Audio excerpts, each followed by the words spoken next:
ప్రజలారా, మా YouTube channel, నా పేరు రాజు. ఈరోజు తెలంగాణలో రేవంత్ రెడ్డి గారు పాలన ఎలా ఉంది, 18 నెలల పాలన ఎలా ఉంది అనేది కూడా ఇప్పుడు మనం చూసుకున్నామండి. చూసే ముందు నా ఛానల్ను సబ్స్క్రైబ్ చేయని వాళ్ళు ఉంటే ఎవరైనా సబ్స్క్రైబ్ చేయండి, నా వీడియోను లైక్ చేయండి. నిన్న రైతు భరోసా విజయోత్సవ సభలో సీఎం రేవంత్ రెడ్డి గారు మాట్లాడుతూ, తెలంగాణ ద్రోహులు ఎవరో అక్కడే తేల్చుకుందాం, కేసీఆర్ దమ్ముంటే అసెంబ్లీకి రా, తెలంగాణ ద్రోహులు ఎవరో అక్కడే తేల్చుకుందామని కూడా సీఎం రేవంత్ రెడ్డి గారు అంటున్నారండి. ఎందుకంటే మేము రైతులకు అన్ని విధాలా ఆదుకుంటున్నాం, అలాగే 2 లక్షల వరకు రుణమాఫీ చేశాం, ఇంతవరకు ఏ ప్రభుత్వం చేయని సాహసం మేము చేశాం, రైతులకు అందరికీ 2 లక్షల రూపాయలు రుణమాఫీ కూడా చేసినామని కూడా అంటున్నారండి. ఈ తెలంగాణ రుణమాఫీ స్కీము అమలు చేసిన సంగతి తెలిసిందే. 4 విడతల్లో రైతుల ఖాతాల్లో డబ్బులను జమ చేశారు. 2 లక్షల కంటే ఎక్కువ ఉన్న రైతుల్లో కూడా మొత్తము రైతుల ఖాతాలో వేసి తెలంగాణ రైతులను పూర్తిగా రైతుల ముఖాల్లో సంతోషాన్ని చూశారు మన రేవంత్ రెడ్డి గారు, కాంగ్రెస్ గవర్నమెంట్. ఎందుకనంటే 2 లక్షల రూపాయలు ఒకటే పారి జమ చేయడం అంటే కూడా ఇంతవరకు ఎవరూ చేయలేని సాహసం రేవంత్ రెడ్డి గారు చేశారండి. తెలంగాణ అధికారంలోకి వచ్చి కాంగ్రెస్ ప్రభుత్వం రుణమాఫీ స్కీమును పట్టాలకు ఎక్కించిన సంగతి మనకు తెలిసిందేనండి. కాబట్టి 2 లక్షల లోపు ఉన్న రుణాలు మాఫీ చేశామని చెప్పింది. అయితే 2 లక్షల పైన వాళ్ళకు కూడా రుణమాఫీ చేసి 4 విడతల్లో మనకు రుణమాఫీని జమ చేసిన సంగతి అందరికీ తెలిసింది. అయితే ఇప్పుడు మళ్ళీ మన రేవంత్ రెడ్డి గారి ప్రభుత్వము రైతులకు ఇది ఏం చేసింది అంటే రైతు భరోసాది కూడా మనకు వచ్చిందండి. ఎందుకంటే ఈ రేవంత్ రెడ్డి గారు వచ్చిన తర్వాత రైతులను చాలా పక్కాగా చూసుకుంటూ రైతులు రుణమాఫీతో పాటు రైతు భరోసా కూడా కల్పించడం జరిగిందండి.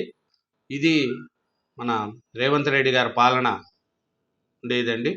దీంతోపాటు రైతులకు ఇంకా సన్న బియ్యానికి 500 రూపాయలు ఇవ్వడం కానీ, రైతులకు కరెంటు ఇబ్బంది లేకుండా చేయడం కానీ కాంగ్రెస్ గవర్నమెంటు ముందుకు చేసుకుంటూ పోతుందండి. దీనిలో మన రైతు భరోసా సభలో రేవంత్ రెడ్డి గారు ఒకటే మాట్లాడుతున్నారు. కేసీఆర్కు ధైర్యము, నిజాయితీ, చిత్తశుద్ధి ఉంటే గోదావరి జలాలపై శాసనసభలో చర్చకు రావాలని ముఖ్యమంత్రి రేవంత్ రెడ్డి సవాల్ విసిరారు. దమ్ముంటే స్పీకర్కు లేఖ రాయి, చెప్పిన తేదీ నాడు అసెంబ్లీకి పెడతాం, గోదావరి జలాల్లో తెలంగాణకు అన్యాయం చేసింది ఎవరో, ప్రాణహిత చేవాలను మార్చి 1,00,000 కోట్లు దోచుకున్నది ఎవరో అక్కడే తేల్చుకుందామన్నారు. గోదావరిలో 3,000 టీఎంసీలు సముద్రంలోకి పోతున్నాయని, వాటిని రాయలసీమకు తరలించాలని 2016లో చెప్పింది మీరు కాదా? మొత్తం వివరాలతో అసెంబ్లీకి వస్తా, మీరు అసెంబ్లీకి వచ్చి చర్చించడానికి సిద్ధంగా ఉన్నారా అని నిలదీశారు. కేసీఆర్ చెప్పిన తర్వాతే భూభారతి ఆదేశాల మేరకు చేశారు. రైతు భరోసా విజయోత్సవ సభలో మాట్లాడుతున్న సీఎం రేవంత్ రెడ్డి. చిత్రంలో డిప్యూటీ సీఎం బట్టి విక్రమార్క, మంత్రులు శ్రీధర్బాబు, తుమ్మల. ఇదేనండి కాంగ్రెసు రైతులకు చెప్పిన వరకు చేసుకుంటూ ముందుకు పోతుందండి. ఈ రుణమాఫీ రైతులకు రైతు భరోసా కూడా వాళ్ళకు చెప్పిన కాడికి అమౌంట్ డిపాజిట్ చేశారండి. ఈ రైతు భరోసాతో మనకు ఈ తెలంగాణ రైతులకు కొంచెం సంతోషం వ్యక్తమైంది. ఎందుకంటే 10 ఏళ్ళ అధికారంలో ఉండి కూడా కేసీఆర్ చేయలేనిది రేవంత్ రెడ్డి గారు చేశారనేది, ఈ 18 నెలల పాటు స్వర్ణయుగం ఉందని నిన్న రేవంత్ రెడ్డి గారు చెప్తున్నారండి.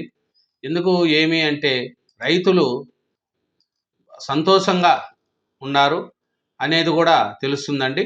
వానాకాలం రైతు భరోసా భాగంగా 15 ఎకరాలు పైగా ఉన్న రైతులందరి ఖాతాల్లోకి ఎకరాల 6,000 చొప్పున మంగళవారం జమ చేసినట్లు మంత్రి తుమ్మల నాగేశ్వరరావు తెలిపారు. 459.47 కోట్లు 15 ఎకరాలు పైగా ఉన్న రైతుల ఖాతాల్లోకి జమ చేశారంట. ఇంకా ఇప్పటి వరకు మొత్తంగా 69.40 లక్షల మంది రైతులకు సంబంధించి 1,66,00,000 ఎకరాలకు గాను 8,744.13 కోట్లు రైతు భరోసా నిధులను జమ చేశామని కూడా చెప్పారండి.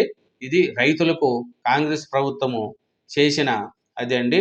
రైతు భరోసాకు మొత్తము 1,46,00,000 ఎకరాలకు గాను 8,744.13 కోట్లు రైతు భరోసా నిధులు జమ చేశామనేది కూడా కాంగ్రెస్ గవర్నమెంట్ చెప్తుందండి. ఇలాగా చెప్తేనే కేసీఆర్కి కూడా సవాల్ ఇచ్చినారు రేవంత్ రెడ్డి గారు.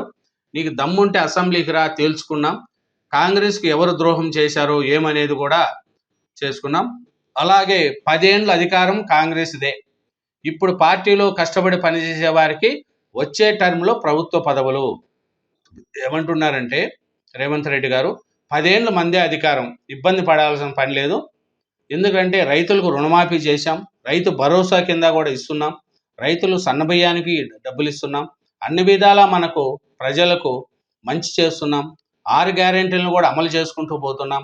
కాబట్టి కాంగ్రెస్ నెక్స్ట్ వచ్చే అధికారం కూడా మనదే, ఇబ్బంది పడాల్సిన పని లేదు. ఇప్పుడు పదవులు రాకపోతే నెక్స్ట్ వచ్చే పదవులు వస్తాయి, ప్రభుత్వ పదవులు వస్తాయి, దానికి ఇబ్బంది పడాల్సిన పని లేదని చెప్తుందండి. రాష్ట్రంలో కాంగ్రెస్ పార్టీ 2033 వరకు అధికారంలో ఉంటుందని సీఎం రేవంత్ రెడ్డి ధీమా వ్యక్తం చేశారు. 2033 వరకు కాంగ్రెస్ పార్టీ అధికారంలో ఉంటుందని కూడా రేవంత్ రెడ్డి గారు చెప్పారండి. ఈ రైతు భరోసా కింద మేము రైతులకు ఇప్పటి వరకు 8,744.13 కోట్లు రైతు భరోసా నిధులను జమ చేశామని, దీనికి అదనంగా మళ్ళీ 459.47 కోట్లు కూడా జమ చేశామని, ఇది 15 ఎకరాలు పైగా ఉన్న రైతుల ఖాతాల్లోకి జమ అవుతుందని తుమ్మల నాగేశ్వరరావు గారు ద్వారా అంటున్నారు. ఇది రేవంత్ రెడ్డి గారు మన కాంగ్రెస్ పాలన 18 నెలల పాలనకు ప్రజలకు చెబుతున్నది. 10 ఏళ్ళు అధికారం కాంగ్రెస్లోనే ఉంటాం, 2033 వరకు మేము అధికారంలో ఉంటాం. ఇప్పుడు పదవులు రాని వారికి నెక్స్ట్ పదవులు కాంగ్రెస్ పార్టీ తరఫు నుంచి వస్తాయి. కాబట్టి మీరేం ఇబ్బంది పడాల్సిన పని లేదు. తెలంగాణ రాష్ట్రం డెవలప్మెంట్ చేసుకుంటూ ముందుకు పోతున్నాం. ఉద్యోగస్తులకు కానీ, ప్రజలకు కానీ, రైతులకు కానీ అందరికి కూడా కాంగ్రెస్ ప్రభుత్వం మంచి చేస్తుంది అనేది కూడా కాంగ్రెస్ వాళ్ళు చెప్పే మాటలండి. కాబట్టి కాంగ్రెస్ ప్రభుత్వం బీఆర్ఎస్తో పోల్చుకుంటే బెటర్గా ఉందా లేదా అనేది ప్రజలు కూడా ఆలోచించుకుంటున్నారు. ఒకవేళ బీఆర్ఎస్ పార్టీ కంటే బెటర్గా ఉందంటే నెక్స్ట్ కాంగ్రెస్కి అవకాశం ఉంటుందని కూడా ప్రజలు అనుకుంటున్నారు. ప్రజల్లో కొన్ని ప్రాబ్లమ్స్ కూడా కాంగ్రెస్ గవర్నమెంట్ చేస్తుంది, వాటిని కూడా సరిదిద్దుకుంటూ పోవాలా. ఎందుకంటే గ్యాస్ పైసలు కొందరికి పడుతున్నాయి, కొందరికి పడట్లేదు.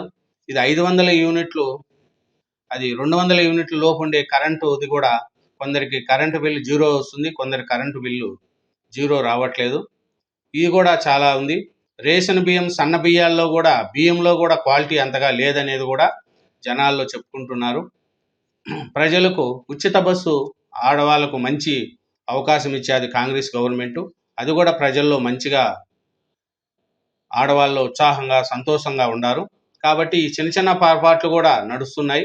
ఇది సీఎం రేవంత్ రెడ్డి గారు అంతవరకు తెలియకపోవచ్చు, మధ్యలో అధికారులు రేవంత్ రెడ్డి గారికి తెలియజెప్పకపోవచ్చు. ఎందుకంటే కొన్ని లోపాలు కూడా సరిదిద్దుకుంటూ పోవాలనేదే ప్రజలు కోరుకుంటున్నారు. కాబట్టి ఇంకా 10 ఏళ్ళు అధికారం మాదే అంటున్న రేవంత్ రెడ్డి గారికి ప్రజలు ఎలా రిపీట్ చేస్తారు, 10 ఏళ్ళు అధికారంలో ఉంటుందా ఏమి అనేది కూడా మనం తెలుసుకోవాలి. కేసీఆర్ దమ్ముంటే అసెంబ్లీకి రా అని తెలంగాణ ద్రోహులు ఎవరో అక్కడే తేల్చుకుందామని రేవంత్ రెడ్డి గారు అంటున్నారు. గోదావరి, కృష్ణా జలాలు, బనకచెర్లపల్లి చర్చి పెడదాం, 3000 టీఎంసీలు వృధా పోతుందని చెప్పింది ఎవరు? రోజాకు రతనాల సీమ హామీ ఇచ్చిన చవట ఎవరు? కృష్ణాలో 5 టీఎంసీల వాటా అడగకుండా 299 టీఎంసీలకు సంతకం పెట్టింది మీరు కాదా? 1,00,000 కోట్ల దోసుకున్న నిన్ను ఉరి తీసినా తప్పు లేదు. చూడండి, 1,00,000 కోట్లు ఉరి తీసినా తప్పు లేదు. కేసీఆర్ సచ్చిన పాము, బీఆర్ఎస్ సచ్చిన పార్టీ, గోదావరి సెంటిమెంట్తో మంట పెట్టే ప్రయత్నము. కేసీఆర్ శకుని, మేనేడు హరీష్ రావు శనేశ్వరుడు, సోనియాకు అండగా నిలవాలని బాబును వదులుకున్నా. రైతు భరోసా విజయోత్సవ సభలో సీఎం రేవంత్ రెడ్డి గారు అంటున్నారండి, సోనియా గాంధీకి అండగా నిలబడాలని నేను చంద్రబాబు నాయుడు వదులుకున్నా, కేసీఆర్ శకునుడు, మేనలుడు హరీష్ రావు శనేశ్వరుడు అని మన రేవంత్ రెడ్డి గారు అంటున్నారు. నెక్స్ట్ 10 ఏళ్ళ అధికారం మనదే అని రేవంత్ రెడ్డి గారు అంటున్నారండి. దీనికి ప్రజలు ఎలా రియాక్ట్ అవుతారు ఏమి అనేది కూడా చూద్దాం. ప్రజల్లో ఇప్పటికవుతే అంత వ్యతిరేకత లేదు రేవంత్ రెడ్డి గారి మీద, కాంగ్రెస్ గవర్నమెంట్ మీద. ఇంకా రాను పరిస్థితి ఎట్లా ఉంటుంది ఏమనేది కూడా చూద్దాం. థ్యాంక్ యూ వెరీ మచ్ అండి. నా ఛానల్ను సబ్స్క్రైబ్ చేయండి, నా వీడియోను లైక్ చేయండి. Thank you.